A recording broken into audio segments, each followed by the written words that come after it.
নমস্কার, public news next চ্যানেলে আপনাদের জানাই স্বাগত। সংবাদ পড়ছে আমি বিশ্বজিৎ। শনিবার শিলচর প্রেস ক্লাবে আয়োজিত এক মিট দ্য প্রেস অনুষ্ঠানে অতিথি হয়ে আসা রাজ্যের প্রাক্তন মন্ত্রী তথা বড়কলার বিধায়ক মিসবাউল ইসলাম লস্কর সাংবাদিকদের বিভিন্ন প্রশ্নের জবাবে তুলে ধরলেন রাজ্যের চলমান রাজনীতির বিভিন্ন দিক। এদিন শিলচর প্রেস ক্লাবের সাধারণ সম্পাদক শঙ্কর দে সহ অন্যান্য সাংবাদিকদের প্রশ্নের উত্তরে মিসবাউল ইসলাম লস্কর আসন্ন পঞ্চায়েত নির্বাচনে কংগ্রেস দলের স্থিতি তুলে ধরেন। তিনি বলেন, এবারের পঞ্চায়েত নির্বাচনে শাসক দল ভোট গণনায় কারচুপি করতে পারে। এদিনের মিট দ্য প্রেস অনুষ্ঠানে অতিথি হয়ে আসা মিসবাউল ইসলাম লস্কর কি বলেন তা দেখে নেই পাবলিক নিউজ নেক্সট চ্যানেলের ক্যামেরায়। শিলচর প্রেস ক্লাব আয়োজিত মিট দ্য প্রেস আজকের অতিথি অনুষ্ঠানে আমরা প্রথমেই আমাদের এই অঞ্চলের বিশিষ্ট রাজনৈতিক ব্যক্তিত্ব,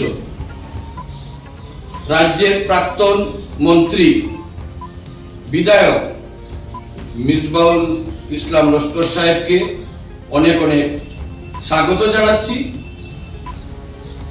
মিসবাউল ইসলাম লস্কর সাহেব রাজনৈতিক জগতে এক বর্ণময় ব্যক্তিত্ব।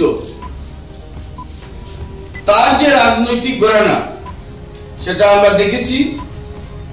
তিনি 1996 খ্রিস্টাব্দে প্রথম বিধায়ক হয়েছিলেন। তখন রাজ্যে অগপ শাসন কায়েম হয়েছিল। তিনি বিরোধী দলের বিধায়ক হিসেবে তার যে আমরা ভূমিকা দেখেছি, একজন দুধে আইনজীবী হিসেবে তিনি কিন্তু তখন সুনাম অর্জন করেছিলেন। শিলচরের এক বনেদি ঐতিহ্যবাহী পরিবারের সন্তান তিনি, এবং 1996 খ্রিস্টাব্দে তিনি যখন কংগ্রেস মনোনীত প্রার্থী হিসেবে বড়কলা কেন্দ্র থেকে বিধায়ক হয়েছিলেন, বিরোধী দলের বিধায়ক হিসেবে তিনি কিন্তু বিধানসভায় একটা গভীর ছাপ রাখতে সক্ষম হয়েছিলেন। মানুষের দুঃখ দুর্দশার কথা তিনি তখন বিধানসভায় তুলে ধরেছিলেন, এবং পরবর্তীতে 2001-এ তিনি যখন দ্বিতীয়বারের জন্য বিধায়ক হয়েছিলেন, সেই কার্যকালে তিনি মন্ত্রিত্ব লাভ করেছিলেন। মূলত তার প্রথমবারের বিধায়ক হিসেবে তার যে ভূমিকা, বলিষ্ঠ ভূমিকা, এর স্বীকৃতি স্বরূপ তরুণ গগৈ সরকারে তিনি মন্ত্রী হয়েছিলেন। এবং এরপর আমরা দেখেছি রাজনৈতিক নানা টানাপুরের, এবং প্রতিবারই তিনি প্রার্থী হয়েছেন, এবং খুব কম ব্যবধানে, হয়তো তার সেই জয় সম্ভব হয়নি, তিনি খুব কম ব্যবধানে তিনি পরাজয় স্বীকার করতে বাধ্য হয়েছিলেন। এবং যেবার তিনি নির্দল প্রার্থী হিসেবে প্রতিদ্বন্দ্বিতা করেছিলেন, কার্যকারণ আপনারা জানেন কোন প্রেক্ষাপটে সেটা হয়েছিল, সেখানে ঘোষণা করা হয়েছিল যে তিনি জয়ী হয়েছেন 2016 খ্রিস্টাব্দে।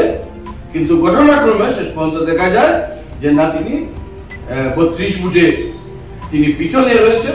সেই ডামাডোল সেটা পুনর্গণনা হয়েছিল, কার্যত সেটা একটা ডামাডোলের মধ্যেই থেকে যায়, বলা যায় যেটা ধামা চাপা পড়ে যায় বিষয়টা। এবং মিসবাউল ইসলাম লস্কর সাহেব এমন একজন ব্যক্তিত্ব, তিনি বুথের রাজনীতিতে সক্রিয় হলেও তার কাছে বিধায়ক পদ বা মন্ত্রিত্ব পদ বা এ ধরনের পদই শেষ কথা নয়, কারণ তিনি একেবারেই অন্য ঘরানার রাজনীতিতে অভ্যস্ত। বলা যায় আমরা রাজনীতির যে সেকালে যে রাজনৈতিক নেতারা যে মানুষের সম্ভ্রম আদায় করতেন এবং মানুষের প্রতি তাদের যে দায়বদ্ধতা ছিল, আন্তরিকতা ছিল, ভালোবাসা ছিল, সেই ঘরানার পরম্পরাই সম্ভবত এই মুহূর্তে বরাক উপত্যকায় আর কে আছেন সেটা আমাদের একটু অনুসন্ধান করতে হবে। কিন্তু বলা যায় মিসবাউল ইসলাম লস্কর সাহেব সেই ঘরানাকে, সেই পরম্পরাকে আঁকড়ে ধরে রেখেছেন, যেখানে আমরা তাকে কখনো কিন্তু সংযম হারাতে দেখিনি। সংযম, কারণ আমরা এখানকার নাম বলবো না, কোনো বিতর্কের আবহাওয়া এখানে তৈরি করতে চাই না। আমরা বহু নেতাকে দেখেছি, উভয় সম্প্রদায়ের, বিভিন্ন সমাজে আমাদের দুটি প্রধান যে ধর্মীয় দিক থেকে আমরা যদি নেতৃত্বদের আমরা যদি তুলে ধরি, আমরা দেখবো যে অনেকেই বিভিন্ন সময়ে যখন দুটি ধর্মের মানুষের মধ্যে হয়তো নানা বিষয়কে কেন্দ্র করে একটা উত্তেজনা ছড়িয়েছে, একটা চির ধরেছে সম্পর্কে। আমরা দেখেছি বহু নেতা দল মত নির্বিশেষে তারা কিন্তু সংযম হারিয়েছে। তারা কি বলবেন না সেটা তারা বুঝতে পারেননি। কিন্তু আমরা মিসবাহুল ইসলাম লস্কর সাহেবকে দেখেছি যে নানা কঠিন সময়ে তিনি মানুষের পাশে থেকেছেন এবং তাকে কেউ চিহ্নিত করতে পারবে না যে তিনি এই ধর্মের নেতা, তিনি এই ধর্মের নেতা নন, তিনি এই ভাষাভাষী মানুষের নেতা, এই ভাষাভাষী মানুষের নেতা নন, তিনি জনগণের নেতা। এবং আমরা দেখেছি বরকলা বিধানসভা কেন্দ্রে তার যে ভোট ব্যাংক, সেই ভোট ব্যাংক যদি আমরা বলি, ব্যাংক কথাটা যদিও খুব একটা শুভনীয় নয়, কারণ মানুষকে ব্যাংক বানানো যায় না, তার যে মানুষের, তার প্রতি যে মানুষের একটা আন্তরিকতা, সমর্থন, যেটা আমরা দেখি। হিন্দু সমাজ, মুসলিম সমাজ, এইভাবে যদি আমরা বিভাজন করি, বিভিন্ন উপজাতি গোষ্ঠী সবার ভোট তিনি কঠিন সময়ে পেয়েছেন, যখন হয়তো পুরোপুরি সাম্প্রদায়িক রাজনীতি হয়েছে, ধর্মীয় দৃষ্টিকোণ থেকে ভোট হয়েছে, কিন্তু সেখানেও কিন্তু মিসবাহুল সাহেব একটা ভোট সকল সমাজের, সকল সম্প্রদায়ের পেয়েছেন। এখানেই তার রাজনৈতিক জীবনের চরম সার্থকতা। তিনি 2001 থেকে 2006 সময়ের মধ্যে এই কার্যকালে তিনি মন্ত্রিত্ব লাভ করেছিলেন, আর তিনি মন্ত্রী হননি। বিধায়ক ছিলেন 15 বছর, আর 15 বছর তিনি প্রতিদ্বন্দ্বিতা করেছেন, কিন্তু তিনি নির্বাচিত হননি। এই মোটামুটি 6 বার তিনি প্রতিদ্বন্দ্বিতা করেছেন বিধানসভায়। কিছুদিন পর বলা যায় কোন বিধায়ক আমাদের এখানে এসেছে। আমরা কদিন আগেও প্রোগ্রাম করেছি মিট দ্য প্রেস, কিন্তু বিধায়ক নন, উনি একটি রাজনৈতিক দলের কর্মকর্তা, কিন্তু বিধায়ক হিসাবে তাকে দিয়ে আমাদের এই পর্বে মিট দ্য প্রেস শুরু হলো। এই পর্বে আমরা অন্য বিধায়করা আসবেন। আমি মনে করেছিলাম আমরা কিছুদিন আগেও এই অনুষ্ঠানটি স্টার্ট করতে পারতাম, কিন্তু লস্কর সাহেবের সঙ্গে সেইভাবে যোগাযোগ হচ্ছিল না, নানা কারণে তিনি অন্যত্র ছিলেন। যে আমার একটা দৃঢ় ইচ্ছা ছিল যে তাকে দিয়েই শুরু করবো। আর এই মুহূর্তে বরাকের রাজনৈতিক পরম্পরার যে ঐতিহ্য রয়েছে, যে উজ্জ্বল উত্তরাধিকার রয়েছে, যেখানে পূর্বজ এবং একটা কলম, আমাদের যেহেতু আমাদের প্রেস ক্লাবের অনুষ্ঠান, সেটা তার মধ্যে দিয়ে গ্রহণ করা হবে।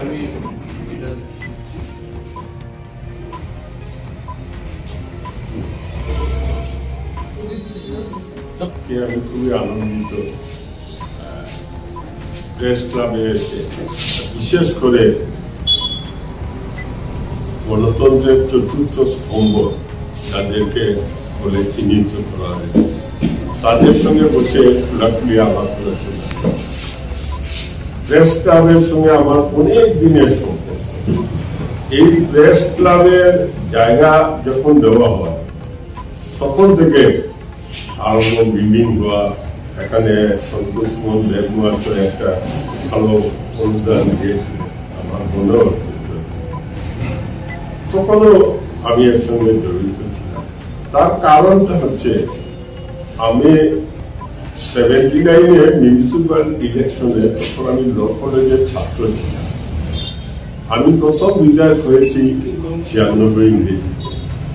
তো সেই সময় সাংবাদিকদের সঙ্গে আমার একটা ভালো সম্পর্ক ছিল, এবং সেই থেকে আমি এই প্রেস ক্লাবে বেশ কয়েকবার বিভিন্ন অনুষ্ঠানে, সাংবাদিকরা যত সতর্ক থাকবে, সমাজ তত উন্নয়ন হবে, মানুষ তত সজাগ।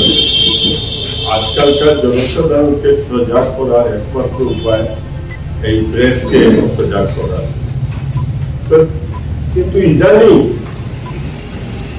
দেখা গেছে যে কিছু প্রেসের উপরে কিছু প্রেসার, এবং সেই প্রেসারটা অতীতে যদি আমরা দেখি, ইন্দিরা গান্ধীর সময়ে প্রেসকে যেভাবে কন্ট্রোল করা হয়েছিল, বা যার ফলে কংগ্রেস সেই ভারতবর্ষের ইলেকশনে, 77-এর ইলেকশনে হেরে, এটা ঐতিহাসিক ঘটনা। প্রথম কংগ্রেস ক্ষমতাচ্যুত হয়েছে। তার মূল কারণ হল প্রেসের ফ্রিডমটা তখন একটু সংকুচিত করা হয়েছে, যাতে প্রেসের ঠিকমতো কাজ করে না। আজকে আমরা দেখছি ভারতবর্ষে সেই আগের চিত্রটা এসে গেছে, এখন অন্যভাবে। আজকে দেখুন, কোনো একটা খবর, সরকার বিরোধী খবর, কোনো পত্র পত্রিকায় দিতে সাহস করে না। তার মূল কারণ হলো সরকারের ভয়, সরকারের দমন।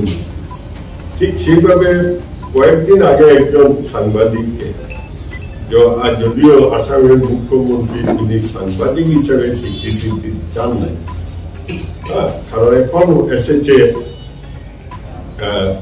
ইলেকট্রনিক্স যুগ, নতুন ভাবে এমন একটা এসেছে যেটা আজকাল মানুষ আর পত্রিকা কিনতে চায় না, তারা পোর্টাল নিউজ যেগুলো আছে এগুলো শুনে, এগুলো দেখে, ফেসবুক ইত্যাদিতে দেখে, সেই সব দেখে তারা মোটামুটি তাদের সচেতনতা বাড়ে, তারা জানতে পারে। কন্ট্রোল করার জন্য এখন একটা নতুন উপায় হয়েছে, যার কত ক্রস কারেন্টের যে সাংবাদিককে অ্যারেস্ট করা হয়েছে পরপর 2টা কেসে, এবং 2টা কেসে অ্যারেস্ট করে কিন্তু কোর্টে সঙ্গে সঙ্গে বেল দিয়েছে, যেহেতু তার এগেইনস্টে কোনো অপরাধ এস্টাবলিশ করতে পারে। এটা কোর্টে গেছে, কোনো কারণ ছাড়াই তাকে অ্যারেস্ট করা হয়েছে। সেটা এই একটা ছোট্ট ঘটনা হলেও কি হবে, আপনাদের সাংবাদিকদের একটা বিরাট ভয়। এবং গুয়াহাটি প্রেস ক্লাব, শুধু গুয়াহাটি নয়, সমস্ত আসামের প্রেসের লোকরা যেভাবে একত্রিত, আমাদের ছেলেমেয়েরা কই যাবে, বেঙ্গালুর, মহারাষ্ট্র, বেঙ্গালুর, অন্ধ্রপ্রদেশ, এইসব জায়গায় আমাদের ছেলেমেয়েরা কাজ করছে। পঞ্চায়েত নির্বাচন সামনে আসছে, এ নিয়ে আপনাদের দলীয় স্থিতি কি হবে? দল তো পঞ্চায়েত নির্বাচনে তাড়াতাড়ি করার জন্য আমরা দল দাবি জানিয়েছি, কারণ জনগণের যেটা গ্রামাঞ্চলের মানুষের যে অধিকার সেগুলো পঞ্চায়েতের মাধ্যমে সুরক্ষিত। সেই পঞ্চায়েত সিস্টেমটা বন্ধ করা উচিত নয়, সেই জন্য নির্বাচন আমরা তো ওয়েলকাম করেছি, এবং আমরা প্রত্যেকটা সিটে আমাদের প্রার্থী দিতে হবে।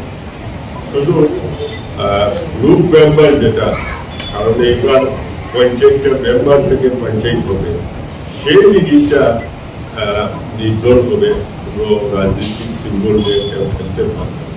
কিন্তু এমপি মেম্বার আর জেলা পরিষদ আমাদের প্রার্থী। তবে পঞ্চায়েত নির্বাচনে, গল্প পঞ্চায়েত নির্বাচনে আমরা একটা দেখেছি কাউন্টিং এর সময় খুব উল্টাপাল্টা। যদি এবার বিজেপি কাউন্টিং এর উল্টাপাল্টা যদি কিছু না করে, বিজেপি এই পঞ্চায়েত নির্বাচনে কাউন্টিং কিরকম উল্টাপাল্টা হবে একটু খুলে বলবেন? যখন হয় কাউন্টিং, যখন হয় জোর করে কিছু ব্যালট এই বাস্ক থেকে এই বাস্ক, মানে এক প্রার্থী থেকে অন্য প্রার্থী দিয়ে তারা প্রশাসন লাগিয়ে এইসব করে। আপনাদের এজেন্ট তো তখন থেকে সেখানেই থাকে, এজেন্ট থাকলেই সেটা কার্যকরী হয় না। প্রতিবাদ করলেও না, এমন হয়েছে লাস্ট ইলেকশনে একজন জেলা পরিষদ সে জিতবে, কিন্তু তার এমন উল্টাপাল্টা হয়েছে, সে পর্যন্ত সে ডেপুটি কমিশনারকে কমপ্লেন করেছে, এরপরে ডেপুটি কমিশনার সুইচ অফ করে ফোন। তো আপনারা আইনের আশ্রয় নিতে পারতেন না, আইনের আশ্রয় কোনো সমস্যা হয় না। কেউ এমনি যে শিলচর কোর্টে দেখেন বেশ কয়েকটা কেস আছে একাউন্টিং প্রয়োজন যে এইসব করে নেই। এসব প্রতিরোধ করতে আপনাদের কি অভিমত? এটা আমরা একটা দল থেকে আমরা ভালো ভালো রূপ দেবো এবং সজাগ দৃষ্টি রাখবো কোন জায়গায় কি হয় না। আমরা একটা আলাদা সেল করবো কাউন্টিং, সেখানে এইসব জিনিস থাকবে, সঙ্গে সঙ্গে সেই ব্যবস্থা যাতে হওয়া যায় সেরকম।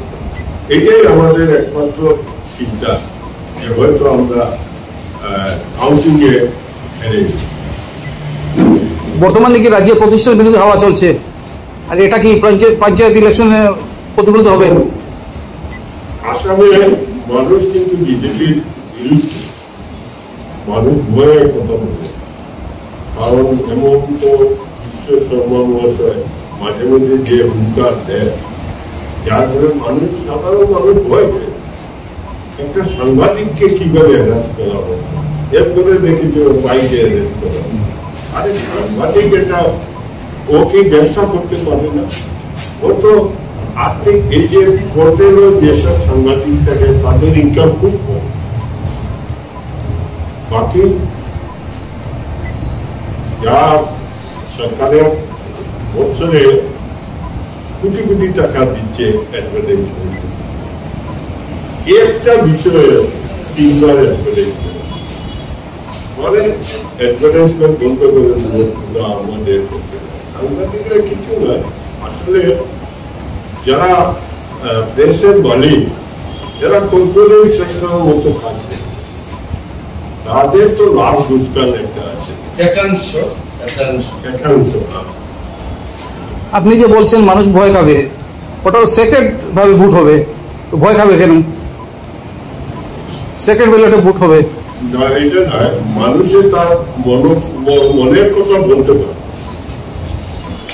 যেমন আছে আমাদের কংগ্রেসের মিটিং গেলে তোমাদের দেওয়া হবে, ইন্দিরা আবাস ঘর, PMJY ঘর দেওয়া হবে, লিস্ট থেকে নাম কাটা হবে, অরুণোদয় দেওয়া হবে, এরকম নানান প্রজেক্ট দিয়েছে। সব গগৈ সরকারের আমলে বেশিরভাগ ইন্ট্রোডিউস করা হয়। গগৈ সরকারের সময় এরকম হয়ে যায়, কম হয়েছে। তরুণ গগৈ একমাত্র চিফ মিনিস্টার আসামে প্রথম সেলফ হেল্প গ্রুপ স্টার্ট করেছেন। কারণ যেদিন উনি সিদ্ধান্ত নিয়েছেন, এই মিটিং এ আমি ছিলাম, স্যার আপনি কি সেলফ হেল্প গ্রুপ আরম্ভ করবেন? না, এটা খুব ভালো, আমি স্টাডি করে দেখেছি, আমি আরম্ভ। এবং তরুণ গগৈ যে ব্যক্তি সেলফ হেল্প গ্রুপটা তিনি স্টার্ট করেছেন, ওনার নাম তো নেওয়া হয়। আগের সভাপতি বর্তমান অবস্থানটা কি মনে করেন? সব ঠিকঠাক চলছে?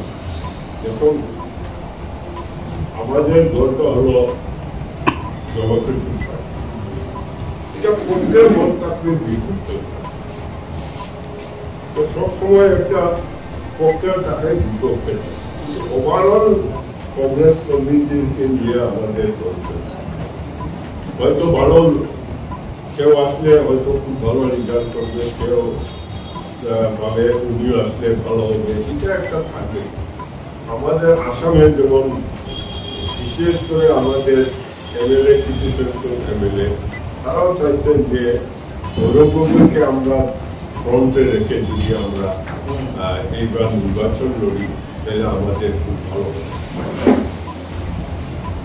এবারে পঞ্চায়েত ইলেকশনে আপনাদের কি কি এজেন্ডা থাকবে?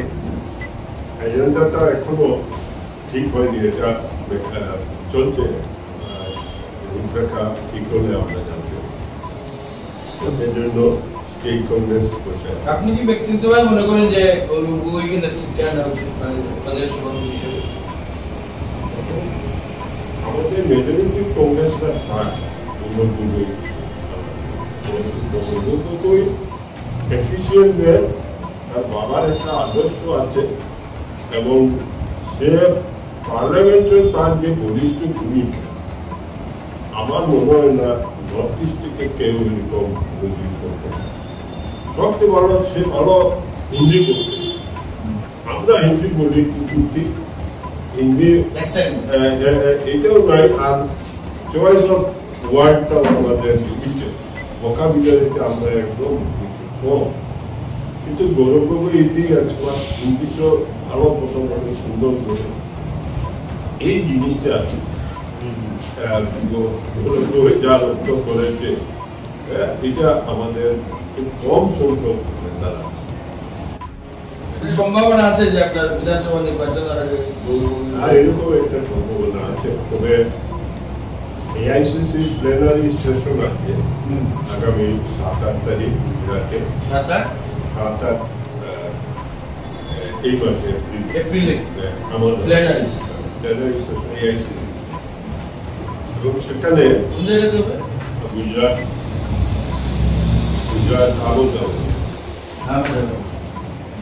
আমি তো বরাকবেলির একমাত্র AICC মেম্বার, কিন্তু আমি যেতে পারিনি, যেহেতু নির্বাচন আছে, এখানে থাকতেই লাগে এই হিসাবে। তো আমার মনে হয় সেটা করে একটা কিছু কিন্তু আমি যতটুকু আমার খবর করাগুলি থেকে আপনি এই মাত্র আইসিসির নাম্বার বিরোধী দল হিসাবে যে ভূমিকা করা কর্তব্য সেই ভূমিকাটুকু আপনারা করতে পারছেন না, এরকম অভিযোগ উঠছে।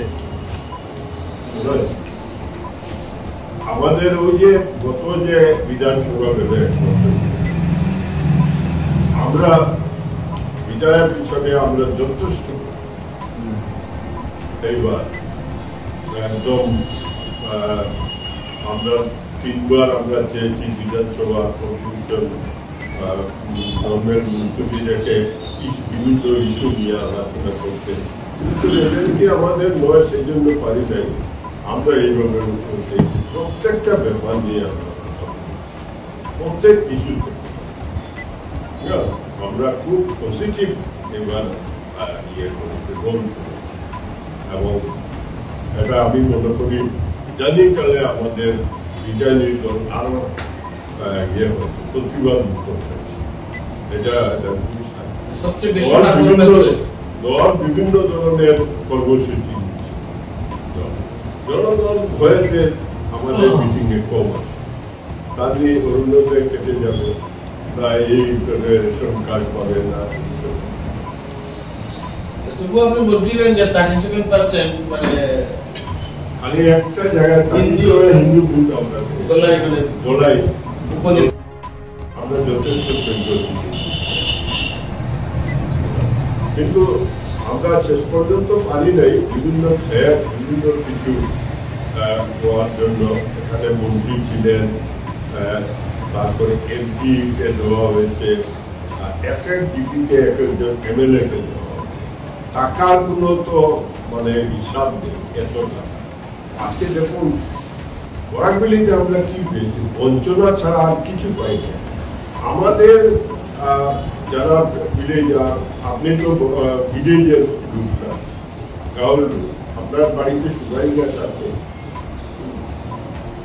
প্রত্যেক গ্রামের বাড়িতে সুপারি গাছ আছে এবং তারা 20, 25, 30 হাজার টাকা বিক্রি করে এনে, এবং এটা one of the major source of their income. যাদের জমি নেই কিন্তু বাড়িতে সুপারি গাছ আছে, সুপারি গাছ বিক্রি করে একটা টাকা পায়, সেই টাকা দিয়ে ছেলেমেয়ের পড়াশোনার ব্যবহার করে এই করে। কিন্তু আজকে আমাদের এখানে সুপারি গুয়াহাটিতে নেওয়া যায় না, কারণ সেদিকে পুলিশে দেবে না। পুলিশের কাছে একটা মেসেজ আসবে, অত নম্বর গাড়িতে তোমরা পান, সেই গাড়ি সুপারি নিয়ে যাবে এবং সেটাতে গেলে একটা ট্রাকে 80,000 টাকা মিনিমাম। এই 80,000 টাকা এইটা যার ফলে লোকের সুপারির দামটা সুপারির হিসাব তো বি হিসাবে আপনাদের জানবেন, সেই বিটা আগে ছিল 1000-এর উপরে, এইবার 300 টাকা করে সুপারি কিনতে রাজি না। গ্রামাঞ্চলে যার বাড়ির 200-300 সুপারি গাছ আছে তারা ব্যবসায়ী যায় আগে অ্যাডভান্স দিয়ে এটা বুক করে দেয় যে এইবার আমরা নেবো কত অ্যাডভান্স। আপনি জিজ্ঞেস করবেন আমার এখানে সালতানা একটা বিজেপি করেছে, আমার কাছে খুব আসে যায় সম্পর্ক, তাকে আমি একদিন জিজ্ঞেস করলাম তোর সুপারি কেমন দাম, বলে আগে তো আমরা 1,25,000 টাকা, গতবার আমরা 70,000 পেয়েছি, এইবার কেউ এখনো আসে নাই দাম করে। মানে বিভিন্ন পজিশন এটা ডাইরেক্ট ইকোনমি কিন্তু আমাদের লোকের সুপারি এটা উত্তম ফ্রি চল, কারণ বরাকবেলিতে লোকের সুপারি খুব বেশি হয় এবং আমাদের এই সুপারির মধ্যে একটা দৃষ্টিভাব আছে, সুপারিটা এটা খুব মানে ব্রহ্মপুত্র খুব বিক্রি হয়েছে তো পানের এখন ওয়াকফ একটা এমন হয়েছে যে আমাদের এখানে তেমন কোনো বড় ওয়াকফ নেই, কিন্তু আগে ছিল যেমন ওয়াকফ বোর্ড নির্ধারণ করত কোনটা ওয়াকফ ল্যান্ড আর কোনটা, যদি এটার কোনো অসুবিধা হয় তাহলে ট্রাইব্যুনালে যেত, এখন সেই জিনিসটা এনে দিয়েছে ডিসি কে। হ্যাঁ, ডিসি উইল ডিসাইড, ওটাও মানে সরকারের হাতে। সরকার যদি মনে করে এই ল্যান্ডটা সরকারের দরকার, সে নিয়ে নেবে। যেমন আম্বানির বাড়িটা, যেটা এটা ওয়াকফ ল্যান্ড। এখন তো আম্বানি কি বলবে, এটা ওয়াকফ না, এটা নানান কথা হয়েছে। আর ওয়াকফ যেটা হয় ইউপি, যেখানে মুঘলরা বা অন্য নবাব টবাব যারা ছিলেন, প্রচুর ল্যান্ড তারা ওয়াকফ করে রেখেছে কোনো পারপাস। সরকারের চোখ গেছে এই ল্যান্ডগুলা কিভাবে আমরা এই আপনার যে রাজনৈতিক উত্তরাধিকারী, আপনি কি মনে করেন যে আপনার পারিবারিক যে রাজনৈতিক উত্তরাধিকার কোনো সম্ভাবনা আছে? আমি এখন বা এই নির্বাচনে অভিষেক ঘটার না, এই নির্বাচনে সম্ভব না। আমার ছেলে ডাক্তার হয়েছে, এখন মিডিল্যান্ড হসপিটালে কাজ করছে। আর এত কম সময়ের মধ্যে রাজনীতি আসা তাদের হাতে সব, তাদের কি নেতা আছে? অভিজ্ঞবাবু করে তো আর কেউ নেই। এতদিন সন্তোষ সুমন ছিলেন, মোটামুটি সন্তোষ সুমন হিন্দুরও লিডার ছিলেন, মুসলমানের আগামী মানুষের একটা সন্তোষ সুমনের একটা ছিল যে মন্ত্রী ছিলেন, উনিও প্রথম মন্ত্রী হয়েছেন, আপনিও প্রথম মন্ত্রী। বিভিন্ন সময় আপনার সঙ্গে তার সঙ্গে আমার খুব ভালো 2016 টু প্রেজেন্ট ডে অ্যাসেম্বলিতে আপনি কিভাবে মূল্যায়ন করেন যে আপনি মনে করেন যে তার মধ্যে একটা কন্ট্রাডিকশন কাজ করছে, আপনার যেটা বিপরীত স্ববিরোধিতা? এটা তো আছে। আর অনেক সময় মানে কাউকে সে মানে সেই অনির্ণ তার ডিপার্টমেন্টে, তার ক্যাবিনেটে কোনো মন্ত্রী কোনো কিছু বলার খালি একটা কথা উল্টা বলে দপ্তর। মানে আপনারা যেভাবে ইন্ডিপেন্ডেন্টলি মিনিস্ট্রির কাজকর্ম পরিচালনা আমাদের মুখ্যমন্ত্রী বলেছেন, তুমি পলিসি মেকিং কিছু করতে গেলে আমার অ্যাপ্রুভেল দেবে, আর নাহলে সব কাজ তুমি নিতে। তরুণ বই মূল্যায়ন হয়নি ভদ্রলোক। বিধানসভা উপনির্বাচন আমরা একটা বিষয় লক্ষ্য করলাম, উল্লেখযোগ্য সংখ্যক রিলিজিয়াস মাইনরিটি ভোট বিজেপির তলিতে গেছে, এটা নিয়ে কি বলবেন? এখন আমি বলেছি না, তারা যেভাবে ছেড়ে দিয়েছে, তোমাদের ব্যবসা বন্ধ করে, হ্যাঁ, তোমাদের অরুণোদয় দেব, তোমাদের এসএইচডি গ্রুপের টাকা বন্ধ করে, এইসব ওরা মাইনরিটি এরা ভয়। আর যারা ব্যবসা করবে বাণিজ্যে, তুমি নিজেদের সঙ্গে ব্যবসা করতে পারবে, তুমি 500টা বুঝে নিচ্ছ, তুমি 200টা, তুমি 150টা, এরকম একটা ফিট করে তারা যেভাবে হোক না কেন প্রায় 10,000 বুঝতে। কাছাড়ের বিজেপি নেতৃত্বকে আপনি কিভাবে মূল্যায়ন করবেন? বিজেপির এখানে মানে আমি এমএলএদের কথা বলছি, মন্ত্রীর কথা বলছি, বা অন্য যারা পদাধিকারী, এখানে সেইরকম নেতা নেই বিজেপিতে। না হলে ডিলিমিটেশনও এইসব হতো।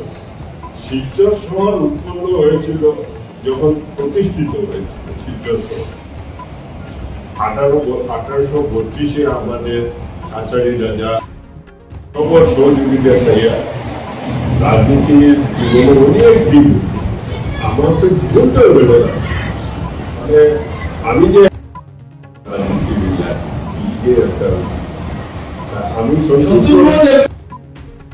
আমাদের সংবাদ পরিবেশন আপনাদের ভালো লেগে থাকলে আমাদের পাবলিক নিউজ নেক্সট নিউজ চ্যানেলটি অবশ্যই সাবস্ক্রাইব করবেন। তৎসঙ্গে একটি লাইক ও শেয়ার করে পরবর্তী আপডেট নিয়ে আসতে আমাদের উৎসাহিত করুন। ধন্যবাদ।